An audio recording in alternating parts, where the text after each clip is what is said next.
Hello everyone, my self सी ए काजल डेरोलिया। उम्मीद करते हैं सब बहुत अच्छे होंगे। आज का जो हमारा टॉपिक है वो है about capital and revenue transactions. अगर हम CMA फाउंडेशन की बात करें तो हमारे पेपर 2 में ये एक चैप्टर है कैपिटल एंड रेवेन्यू ट्रांजैक्शन करके, जिसे मान करके चलें कि एग्ज़ाम में 2 to 3 मार्क्स की कवरेज होगी। यहाँ से आप मान करके चलो कि 2 to 3 मार्क्स की कवरेज तो होगी ही होगी, है ना, क्योंकि इससे MCQs भी बनते हैं, इससे ट्रू फॉल्स भी बनेगा एंड कई बार इससे मैच द फॉलोइंग भी बनता है।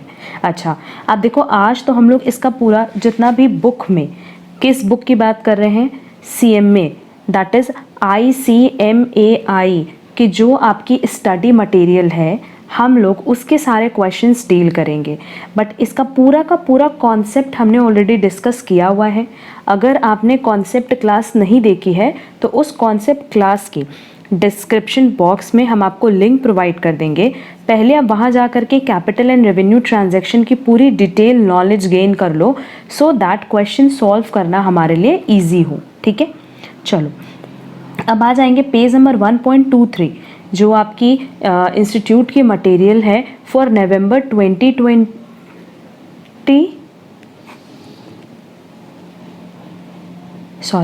For December 2020 attempt and onwards. ठीक है, तो हम उसके लिए बात कर रहे हैं फॉर नवंबर 2020 एंड ऑनवर्ड्स। जो आपकी स्टडी मटेरियल है उस पे आप आओ पेज नंबर 1.23 पे। देखो इस पे दिया हुआ है कैपिटल एंड रेवेन्यू ट्रांजैक्शन, तो पूरी डिटेल डिस्कशन हमने इस पे की हुई है। क्लियर, तो पहले आप वो समझ लेना पूरा। अब देखते हैं क्वेश्चन पे चलते हैं। हम लोग आएंगे सीधे सीधे पेज नंबर 1.26 पे। देखो 1.26 से हमारा क्वेश्चन से स्टार्ट हो रहा है इलस्ट्रेशन नंबर 8 के नाम से। ठीक है, चलो इलस्ट्रेशन 8 स्टार्ट करते हैं। अब इलस्ट्रेशन 7 अगर देखोगे तो पहले के चैप्टर्स के हैं, बट आज हमारा ये जो पूरा क्लास है ये बेसिकली बेस्ड है कैपिटल एंड रेवेन्यू ट्रांजैक्शंस पे। देखो बेटा इलस्ट्रेशन 8 की बात कर रहे हैं। कह रहे state whether the following are capital revenue और डिफर्ड रेवेन्यू एक्सपेंडिचर। हमें सिर्फ ये बताना है कि कैपिटल है, रेवेन्यू है कि डिफर्ड रेवेन्यू एक्सपेंडिचर है। ठीक, डिफर्ड रेवेन्यू एक्सपेंडिचर की बात करें तो इसका हमने डिस्कशन नहीं किया था। डिफर्ड रेवेन्यू एक्सपेंडिचर मतलब होता है कोई भी ऐसा खर्चा, ठीक है, जो आज आपने किया पर उसका बेनिफिट आपको लॉन्ग रन में तो मिलेगा, क्लियर, बट आप उसको एक साथ राइट ऑफ नहीं कर सकते। तो ये रेवेन्यू एक्सपेंडिचर है बट इसको डिफर्ड किया जाता है। मतलब कि जैसे अगर मान लो कि आपने एडवर्टीजमेंट का खर्चा किया और एडवर्टीजमेंट का खर्चा हम कर रहे हैं 5 लाख का, इस 5 लाख का बेनिफिट हमें नेक्स्ट 5 ईयर्स तक मिलने वाला है। क्लियर, तो इस साल का खर्चा कितना होगा बेटा, सिर्फ 1 लाख होगा, है ना, क्योंकि 5 साल तक इसका फ़ायदा मिलेगा। तो हर साल के लिए खर्चा कितना हो गया, 1 लाख। तो ये 1 लाख हमें करंट ईयर के PL में दिखाना चाहिए एंड बाकी 4 लाख जो कि करंट ईयर से रिलेटेड नहीं है तो उसको बैलेंस शीट में दिखाएंगे। ठीक, फिर अगले साल फिर 1 लाख हमको कहाँ दिखाना है, PL में, क्योंकि उस करंट ईयर से रिलेटेड 1 लाख का खर्चा है और जो रिमेनिंग 3 लाख बच जाएगा वो कहाँ दिखाएंगे, बैलेंस शीट में। तो इस तरह के खर्चे को हम कहते हैं डिफर्ड रेवेन्यू एक्सपेंडिचर, जिसको कंप्लीटली हम PL में भी नहीं दिखाते, बैलेंस शीट में भी नहीं दिखाते एंड उसका फ़ायदा हमें आने वाले कई सालों तक मिलता है। तो चलो अब हम लोग क्वेश्चन स्टार्ट करते हैं। इसमें सिर्फ बताना है कि वो कैपिटल नेचर का है, रेवेन्यू नेचर का है, डिफर्ड रेवेन्यू है। Carriage of 7500 spent on machinery purchased and installed. आपने एक मशीन खरीदा और उसको इंस्टॉल्ड किया, तो नो डाउट इस मशीन से आपको बेनिफिट जनरेट होगा, या कह सकते हो कि इस मशीन से आप रेवेन्यू जनरेट कर पाओगे, प्रोडक्शन कर पाओगे ना, है ना। तो इसका फ़ायदा आपको लॉन्ग रन में मिलने वाला है, इसलिए ये क्या हो जाएगा, कैपिटल एक्सपेंडिचर। क्लियर, नेक्स्ट देखो, कह रहा है कि heavy advertising cost 20,000 spent on the launching of a machine companies new product. अच्छा, कंपनी के नए प्रोडक्ट के लिए अगर हम एडवर्टाइजिंग कॉस्ट लगा रहे हो तो बट ऑब्वियस इसका फ़ायदा सिर्फ और सिर्फ इस करंट ईयर में मिलने वाला है, क्योंकि अगले साल आपको एडवर्टाइजमेंट फिर से करानी ही पड़ेगी। मोस्ट ऑफ द टाइम यही होता है कि अगर हम एडवर्टाइजमेंट का खर्चा करते हैं तो उसका बेनिफिट हमें सिर्फ और सिर्फ करंट ईयर के लिए ही मिलता है। तो ये रेवेन्यू एक्सपेंडिचर हो गया। Next, 200 paid for servicing the company vehicle including 50 rupees paid for changing the oil.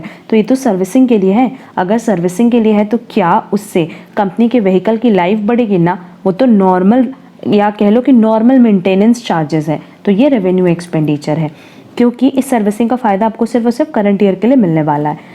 Next, construction of basement costing 1,95,000 at the factory premises. तो अब खुद सोचो, आपने कंस्ट्रक्शन किया है बेसमेंट का, अब बेसमेंट के कंस्ट्रक्शन से तो जो आपको बेनिफिट है वो लॉन्ग रन में इसका मिलेगा, ठीक है। तो ये हो जाएगा बेटा कैपिटल एक्सपेंडिचर। और ये सारी चीज़ें हमने ऑलरेडी अपने कॉन्सेप्ट वीडियो में समझाई है, तो पहले आप कॉन्सेप्ट लेक्चर क्लियर कर लेना, सो दैट यहाँ आपको किसी भी क्वेश्चन में प्रॉब्लम नहीं आएगी। इलस्ट्रेशन 9 पे चल रहे हैं। State whether the following are capital और रेवेन्यू एक्सपेंडिचर। अगेन आपको सिर्फ ये बताना है कि वो कैपिटल नेचर है या रेवेन्यू नेचर, यहाँ आपको जस्टिफाई नहीं करना है। देखो फर्स्ट क्वेश्चन इसमें बोला है, paid a bill of 10,000 of mister Kumar who was engaged as the erection engineer to setup a new automatic machine costing 20,000 at the new factory site. तो नई फैक्ट्री साइट पे आपने नई मशीन को इंस्टॉल्ड किया है, एक तरह से कह लो, है ना, न्यू ऑटोमेटिक मशीन जिसकी कॉस्टिंग कितनी है, 20,000 की आपकी कॉस्टिंग है, ठीक। और आपने एक इरेक्शन इंजीनियर रखा जो कि बेसिकली उसको इंस्टॉल करेगा। तो इस मशीन का बेनिफिट बेटा हमें फ्यूचर में भी मिलने वाला है, रेवेन्यू जनरेटिंग कैपेसिटी भी बढ़ रही है एक तरह से कह लो, और इस असेट का बेनिफिट हमें लॉन्ग रन में मिलेगा। तो ये जो 20,000 का खर्चा है ये कैसा हो गया, कैपिटल एक्सपेंडिचर, ठीक। Next, incurred 26,000 expenditure on varied advertisement campaigns undertaken yearly on a regular basis during the peak festival season। Her festival season में, हर साल हर फेस्टिवल सीजन में आपको 26,000 का एक्सपेंडिचर करना होता है। तो बट ऑब्वियस इस 26,000 का फ़ायदा आपको उसी साल मिलना है, तो रेवेन्यू एक्सपेंडिचर, ठीक है। Next, in accordance with the long-term plan of providing a well-equipped labor welfare center, spend 90,000 being the budgeted allocation for the year। ये देखो लेबर वेलफेयर सेंटर आप बना रहे हो जिसका फ़ायदा आपको लॉन्ग रन में होगा, आपके बिजनेस को लॉन्ग रन में होगा। तो ये खर्चा आप आज करोगे पर इसका फ़ायदा आपको बहुत सालों तक मिलने वाला, आपके लेबर्स को बहुत सालों तक मिलेगा। तो ये किस तरह का खर्चा हो गया बेटा, कैपिटल एक्सपेंडिचर, क्लियर है। अब आते हैं इलस्ट्रेशन 10 पे। देखो, classify the following items as capital और रेवेन्यू एक्सपेंडिचर, ठीक है। कह रहे हैं extension of railway tracks in the factory area. Factory area में अगर रेलवे ट्रैक्स बढ़ा तो रेलवे ट्रैक्स आप आज बनवाओगे और उसका बेनिफिट आपको लॉन्ग रन में मिलेगा, ऐसा नहीं है कि आपको बार बार बनवाना होगा, तो capital expenditure. Wages paid to machine operators, अगर जो मशीन ऑपरेट करे आपने उनको वेजेस पे किया, तो बट ऑब्वियस जब तक आप उनको वेजेस का पेमेंट करो वो तभी तक के लिए काम करेंगे। वेजेस और सैलरीज हम कैसे देते हैं, पर मंथ के बेसिस पे देते हैं ना, तो आपको इसका बेनिफिट सिर्फ और सिर्फ कब तक मिलेगा, जब तक आप उसका पेमेंट करोगे, तो रेवेन्यू एक्सपेंडिचर।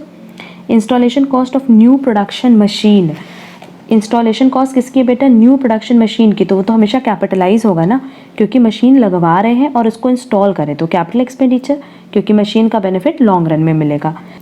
नेक्स्ट है materials for extension to foremen's offices in the factory. Factory में ही विद इन फैक्ट्री जो फोरमैन का ऑफिस है उसके लिए हम मटेरियल एक्सटेंड करें। Materials for extension to foreman offices, foreman offices हैं मतलब कुछ लोग हैं, फोरमैन मतलब क्या, जो बेसिकली आपकी फैक्ट्री में वर्क कर रहे हैं, सुपरवाइज़र एंड सो का, जो आपकी फैक्ट्री में वर्क करते हैं बेसिकली एज सुपरवाइजर्स, तो उनके ऑफिसेस को एक्सटेंड करने के लिए आप मटेरियल खरीद रहे हो, तो एक बार आप मटेरियल खरीद करके ऑफिस एक्सटेंड करोगे और उसका बेनिफिट लॉन्ग रन में मिलेगा, तो ये कैपिटल एक्सपेंडिचर है। Rent paid for the factory, खुद सोचो अगर आप रेंट पे करो करंट ईयर के लिए, तो करंट ईयर तक ही आप फैक्ट्री यूज़ कर सकते हो, फैक्ट्री की लैंड, उसके बाद आपको अगले साल के लिए अगले साल दोबारा पे करना होगा, तो ये क्या हो गया बेटा, रेवेन्यू एक्सपेंडिचर, क्योंकि उसका बेनिफिट सिर्फ आपको एक पर्टिकुलर ईयर के लिए मिलेगा, पर्टिकुलर अकाउंटिंग ईयर के लिए। Next, payment for computer time to operate a new stores control system. आप बेसिकली क्या कर रहे हो, एक तरह का सैलरी का पेमेंट करो, किसको, कंप्यूटर ऑपरेटर को, तो सैलरी का जब तक पेमेंट करोगे तभी तक का फ़ायदा है, तो revenue expenditure. And wages paid to own employees for building the foremen's offices. आप वही अगेन फैक्ट्री में फोरमैन ऑफिसेस बनवा रहे हो, अब फोरमैन ऑफिसेस अगर आप बनवाओगे तो आपको लोग चाहिए, लेबर चाहिए, और आप अपने ही एम्प्लॉय से काम करा के उनको वेजेस पे करो, तो ये जो वेजेस पे करो बेसिकली किस चीज़ के लिए करो, for construction of foreman offices, तो कैपिटल एक्सपेंडिचर है, क्योंकि इसका बेनिफिट हमें बहुत टाइम तक मिलेगा, एक बार कंस्ट्रक्शन हो गया और उसका बेनिफिट लॉन्ग रन में मिलेगा, ठीक। इसका आंसर आप यहाँ से देख लेना, एक बार रीड कर लेना, वैसे हमने सारी चीज़ें बता दी हैं। नेक्स्ट आओ इलस्ट्रेशन 11 पे। For each of the cases numbered below indicate whether the income expenditure is capital और रेवेन्यू। अगेन क्या बताना है बेटा, सिर्फ कि कैपिटल है कि रेवेन्यू है। Payment of wages to one owns employees for building a new office extension, हमने ऑलरेडी ऊपर डिस्कस किया कि आप अगर एक नया ऑफिस बनवा रहे हो, फिर भले आप अपने लोगों से काम कराओ, बट वो किस तरह का खर्चा होगा, capital expenditure. Regular hiring of computer time for the preparation of the firms accounts, तो रेवेन्यू एक्सपेंडिचर, क्योंकि ये एक तरह का रेगुलर खर्चा माना जाता है। The purchase of a new computer for use in the business, again purchase करें न्यू कंप्यूटर तो क्या हो जाएगा, capital expenditure. The use of motor vehicle hired for 5 years but paid at every 6 months, आपने मोटर व्हीकल का use किया, और use कैसे, परचेज नहीं कर रहे हो, उसको हायर कर रहे हो, मतलब एक तरह से कह लो कि लीज पे ले रहे हो, रेंट पे ले रहे हो, और हर 6 महीने पे आपको उसका पेमेंट करना है। तो हर 6 महीने पे पेमेंट करेंगे तो ही यूज़ करने के लिए मिलेगा। तो अगर हमने मान लो आज पेमेंट किया तो अगले 6 महीने तक का ही तो उसका बेनिफिट है ना। तो किस तरह का खर्चा हो जाएगा, रेवेन्यू एक्सपेंडिचर, क्योंकि अगेन इसका बेनिफिट सिर्फ और सिर्फ अपने को करंट ईयर के लिए मिलेगा, आने वाले सालों के लिए नहीं। नेक्स्ट क्वेश्चन पे देख चलते हैं, illustration 12। State again whether state with reasons whether the following are capital और रेवेन्यू एक्सपेंडिचर। इसमें आपको रीज़न भी देना है, अच्छी बात है, देख लेते हैं। Freight and cartridge on the new machine 150 and erection charges 500।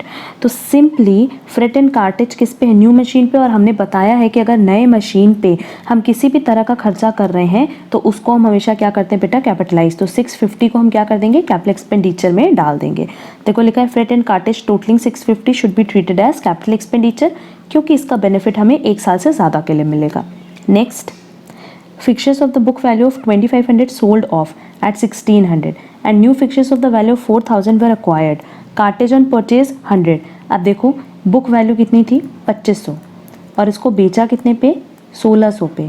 तो सबसे पहले यहाँ पे हमें 900 का लॉस दिख रहा है। ये कैसा लॉस है, कैपिटल लॉस है, क्योंकि आप असेट बेच रहे हो। देखो लिखा है loss on sale of fixtures 900 should be treated as capital loss, ठीक। अब उसके बाद जब आप नया फिक्चर खरीद रहे हो तो जो भी नए फिक्चर्स से रिलेटेड खर्चा होगा उन सबको हम क्या कर देंगे, कैपिटलाइज। तो ये 4000 एंड ये 100, दैट इज़ 4100 किस तरह का खर्चा हो गया, कैपिटल एक्सपेंडिचर, क्योंकि उस असेट का यूज़ आप मोर देन 1 अकाउंटिंग पीरियड कर पाओगे। क्लियर। नेक्स्ट देखो, कह रहा है sum of 400 was spent on painting the factory. तो अब हम पेंट कर रहे हैं तो हर ही साल तो हमें पेंट करना होता है, ऐसा थोड़ी कि एक साल पेंट कर लिया तो हर साल चल जाएगा। पेंटिंग का तक कितने टाइम तक बेनिफिट मिलेगा, सिर्फ करंट ईयर के लिए, तो ये रेवेन्यू एक्सपेंडिचर हो गया, ठीक। 8200 spent on repairs before using a second hand car purchase recently to put it in usable condition. जब भी हम सेकेंड हैंड मशीन यूज़ करते हैं या सेकेंड हैंड असेट खरीदते हैं और उसको यूजेबल कंडीशन में कन्वर्ट करने के लिए खर्चा करते हैं, तो उस खर्चे को हम बोलते हैं बेटा ओवरहॉल एक्सपेंसेस, ठीक है। और ये क्या होगा, कैपिटल एक्सपेंडिचर, क्योंकि आप कार को अगर यूजेबल या वर्किंग कंडीशन में कन्वर्ट कर रहे हो तो उस कार से आप कई साल तक का बेनिफिट ले सकते हो। तो आंसर हो जाएगा कैपिटल एक्सपेंडिचर, ठीक। ये देखो यहाँ पे दिया है ना, क्लियर। अब आओ इलस्ट्रेशन 13 पे।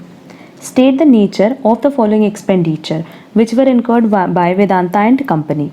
350 was spent on repairing on second-hand machinery which was purchased on 8 May 2013 and 200 was paid on cartage and freight in connection with its acquisition। सबका सब किससे रिलेटेड है, उसके परचेज से रिलेटेड है, या फिर कह लो कि उसको अक्वायर करके उसको इंस्टॉल करने से रिलेटेड है। तो सारा खर्चा किस में चला जाएगा बेटा, कैपिटल एक्सपेंडिचर में, दैट इज 550 कैपिटल एक्सपेंडिचर हो जाएगा, ठीक।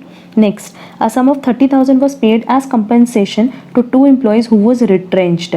retrenched मतलब जिनको निकाला गया, जिनको टर्मिनेट किया गया, उनको कंपनी ने 30,000 का कंपनसेशन दिया। तो बट ऑब्वियस वो करंट ईयर का खर्चा होगा, वो क्या हो जाएगा, रेवेन्यू एक्सपेंडिचर, ठीक है। ये हो जाएगा रेवेन्यू एक्सपेंडिचर, क्योंकि ये सिर्फ करंट ईयर का ही खर्चा माना जाता है। Next, 150 was paid in connection with carriage and goods purchase. आपने गुड्स खरीदा, गुड्स जो आप परचेज करो तो डे टू डे के लिए, इसके लिए अगर आपने लाने ले जाने का खर्चा किया दैट इज कैरेज, तो ये क्या है, रेवेन्यू एक्सपेंडिचर, क्योंकि ये रिकरिंग नेचर का है, ठीक है। नेक्स्ट कह रहा है कि 20,000 custom duties paid on import of a machinery for modernisation of the factory production during the current year and 6,000 paid on import duty for purchase of raw material. तो देखो अगर हमने मशीन खरीदी है और मशीन के लिए इम्पोर्ट ड्यूटी का, कस्टम ड्यूटी का पेमेंट किया है, तो वो क्या हो जाएगा, capital expenditure. But raw material के लिए किया है तो वो हो जाएगा हमारा रेवेन्यू एक्सपेंडिचर। बेसिकली मशीन का बेनिफिट बहुत टाइम तक मिलता है, इसीलिए वो कैपिटल एक्सपेंडिचर माना जा रहा है। और रॉ मटेरियल जब भी आप लाओगे तो इसी साल बना करके इसी साल बेच करके फ़ायदा लोगे, तो वो हमारा हो जाएगा बेटा रेवेन्यू एक्सपेंडिचर। ठीक, लास्ट देख लेते हैं fifth. 18,000 rupees interest had acquired during the year on term loan obtained and utilized for the construction of factory building and purchase of machineries. However, the production has not commenced till the last date of the accounting year. उससे कोई फ़र्क नहीं पड़ता, ये 18,000 हमने कहाँ use किया ये फ़र्क पड़ता है। फैक्ट्री बिल्डिंग बनवाने में और मशीनरी खरीदने में दोनों ही एसेट है, दोनों का ही बेनिफिट लॉन्ग रन में मिलेगा, तो बट ऑब्वियसली क्या हो जाएगा कैपिटल एक्सपेंडिचर। तो सिंपली तुम लोग को बस इतना ही याद रखना होता है कि जिसका बेनिफिट लॉन्ग रन में मिले, मोर देन वन अकाउंटिंग ईयर तक मिले, या फिर जो खर्चा करने से हमारे एसेट की वर्किंग कंडीशन में चेंज हो, रेवेन्यू कैपेसिटी उसकी बढ़ जाए, फ्यूचर रेवेन्यू कैपेसिटी, तो उस केस में उस खर्चे को हम बोलते हैं capital expenditure, otherwise revenue expenditure. ठीक, आओ इलस्ट्रेशन 14 पे। State with reason whether the following items relating to Parvati Sugar Mill Limited are capital or revenue. 50,000 received from issue of shares including 10,000 by way of premium. तो 50,000 जो आपको मिल रहा है share से, तो शेयर से जो हम पैसा मार्केट से उठाते हैं उसको हम हमेशा इन्वेस्ट करते हैं, कंपनी हमेशा कहीं ना कहीं इन्वेस्ट करती है और उससे पैसा जनरेट करती है। ठीक, जब भी आप शेयर में पैसा इन्वेस्ट करते हो तो आपको भी पता है कि कंपनी लायबल नहीं होती कि वो विद इन ए ईयर आपको रीपे करे, तो कंपनी ये जो शेयर का पैसा ये लॉन्ग रन में ही इन्वेस्ट करती है, तो इस रिसीट को हम क्या बोलेंगे कैपिटल रिसीट। पर यहाँ देखो 50,000 में से 10,000 तो प्रीमियम है, तो 40,000 जो कंपनी को लौटाना है वो हो गया कैपिटल रिसीट, और 10,000 जो कंपनी को फ्री में मिला है क्योंकि उसने शेयर इशू किया है वो हो जाएगा कैपिटल प्रॉफिट, क्योंकि वो 10,000 किसका हो जाएगा कंपनी का हो जाएगा, पर ये 10,000 तो कंपनी को बाद में लौटाना है, तो कैपिटल रिसीट। ठीक, नेक्स्ट कह रहा है purchased agricultural land for the meal of 60,000 and 500 was paid for land revenue. तो ये जो 60,000 मील के लिए है ये तो सिंपली क्या हो जाएगा कैपिटल एक्सपेंडिचर, और ये जो 500 है लैंड रेवेन्यू के लिए हमने पे किया है तो ये हो जाएगा रेवेन्यू एक्सपेंडिचर, क्योंकि ये हर साल पे करना पड़ेगा, ये रेकरिंग नेचर का खर्चा है। Next 5,000 paid as contribution to PWD for improving roads of sugar producing area. Roads of sugar producing area के लिए आपने कंट्रीब्यूट किया कितना 5,000, तो भाई PWD को तो आपको हर ही साल पे करना पड़ेगा ना, वो हर ही साल रोड्स का इम्प्रूवमेंट करेंगी, है ना, एंड ये जो आपने कंट्रीब्यूशन किया है बट ऑब्वियसली आपको हर ईयर करना पड़ेगा, तो ये आपके लिए हो जाएगा revenue expenditure. Next 40,000 paid for excise duty on sugar manufactured. Sugar manufactured मतलब क्या हो गया, मतलब एक तरह का गुड्स, और गुड्स आप बनाने के लिए अगर एक्साइज ड्यूटी दे रहे हो तो रेवेन्यू एक्सपेंडिचर, क्योंकि आपको हर साल देना होगा एंड इसका बेनिफिट आपको सिर्फ तब मिलेगा जिस साल के लिए आपने पेमेंट किया है। Last 70,000 spend for construction of railway siding. Railway siding अगर रेलवे ट्रैक्स हम बना रहे हैं तो उसका benefit no doubt for more than one accounting year मिलना है, इसलिए वो जाएगा कैपिटल एक्सपेंडिचर। ठीक, ऑलमोस्ट सारे क्वेश्चन सेम पैटर्न पे हैं। अब देखो एक 15-16 बचा है, एक दो क्वेश्चन हम आप लोगों को प्रैक्टिस के लिए भी दे देंगे, लेकिन क्वेश्चन नंबर 16 हम लोग प्रैक्टिस के लिए ले सकते हैं, बाकी सारे के सारे क्वेश्चंस हम करवा देते हैं। देखो 15 देख लेते हैं। कह रहा है state with reason whether the following are capital expenditure और revenue expenditure. Expenses incurred in connection with obtaining licence for starting the factory with 10,000। Factory start करनी है उसके लिए लाइसेंस ले रहे हो, तो ये जो लाइसेंस है ये किसके लिए है, फैक्ट्री स्टार्ट करने के लिए। बिना लाइसेंस के लिए क्या आप फैक्ट्री स्टार्ट कर सकते हैं, नहीं, और ये लाइसेंस क्या हर साल लेना पड़ेगा, नहीं। इस लाइसेंस को लेने से फैक्ट्री चला पाएंगे और फैक्ट्री चलाने से हमें जो बेनिफिट है for more than one accounting year हो पाएगा, तो ये क्या हो गया कैपिटल एक्सपेंडिचर। ठीक है, देख भी लेंगे आंसर, देखो यहाँ लिखा है ना कि it is a capital expenditure, clear, क्योंकि इससे आपको एक असेट अक्वायर करने का राइट मिल रहा है। It is incurred for acquiring a right to carry on business for a long period. ठीक है, next 1,000 paid for removal of stock to a new site. Old site था, वहाँ पे आपके पास इन्वेंट्रीज पड़ा था, उसको उठा के न्यू साइट में ट्रांसफ़र कर दिया। क्या इससे किसी भी तरह का कोई असेट की वैल्यू इन्हांस हुई, नहीं हुई। क्या कोई आपको फ्यूचर इससे बेनिफिट मिल रहा है, नहीं मिल रहा है। असेट की क्या रेवेन्यू जनरेटिंग कैपेसिटी बढ़ी, नहीं बढ़ी, तो ये किस तरह का खर्चा हो गया, रेवेन्यू एक्सपेंडिचर।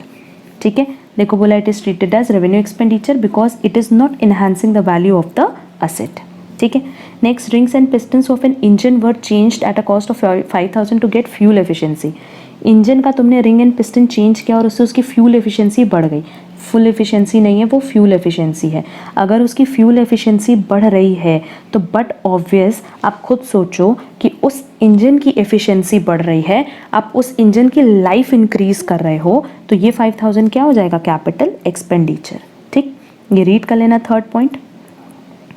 नेक्स्ट देखो fourth, 2000 rupees spend as lawyer fees to defend a suit claiming that the firm's factory site belong to the plaintiff, the suit was not successful. पहले तो समझो प्लांटिफ एंड डिफेंडेंट ये दो parties होती है। Plaintiff वो होता है जो केस फाइल करता है और डिफेंडेंट वो होता है जिस पे प्लांटिफ केस फाइल करता है, इसीलिए उसका नाम डिफेंडेंट है क्योंकि उसको खुद को डिफेंड करना होता है, ठीक है, प्रूफ करना होता है पहली चीज़। अब देखो इसमें बोला क्या है कि जो प्लांटिफ है वो ये प्रूफ करना चाहता है कि डिफेंडेंट की जो फैक्ट्री है वो इसकी लैंड पे है, और क्योंकि वो इसकी लैंड पे है तो बट ऑब्वियस लैंड के लिए कुछ आपको एक तरह से कह लो जो मेंटेनेंस चार्जेस हैं वो पे करने पड़ेंगे, है ना, जो एक तरह से कह लो मेंटेनेंस कॉस्ट है। क्योंकि अगर मेरी लैंड पे आपकी फैक्ट्री है तो हम यही कहेंगे ना कि ठीक है अगर आप उस चीज़ से अग्री करो तो आप सिर्फ मेंटेनेंस कॉस्ट हमें दे दो। तो यहाँ पे बात किसकी हो रही है, मेंटेनेंस कॉस्ट की, है ना। इस जो लॉयर फीस आप पे कर रहे हो क्या इससे किसी भी तरह का कोई फ्यूचर बेनिफिट मिल रहा है, किसी एसेट की कोई रेवेन्यू जनरेटिंग कैपेसिटी हो रही है, नहीं, कुछ भी नहीं इंक्रीज हो रहा है, ना ही एसेट का लाइफ इंक्रीज हो रहा है, तो ये क्या हो जाएगा बेटा, revenue expenditure. Clear. Next, rupees 10,000 were spent on advertising the introduction of a new product in the market and the benefit of which will be effective during 4 years। 4 साल तक इसका बेनिफिट हमें मिलेगा। और हमने पहले ही बताया कि अगर एडवर्टीजमेंट हम कर रहे हैं तो बेसिकली एडवर्टीजमेंट को हम किस में लेते हैं, रेवेन्यू एक्सपेंडिचर में, पर क्योंकि इसका बेनिफिट 4 साल तक मिलेगा तो ये हो जाएगा डेफर्ड रेवेन्यू एक्सपेंडिचर।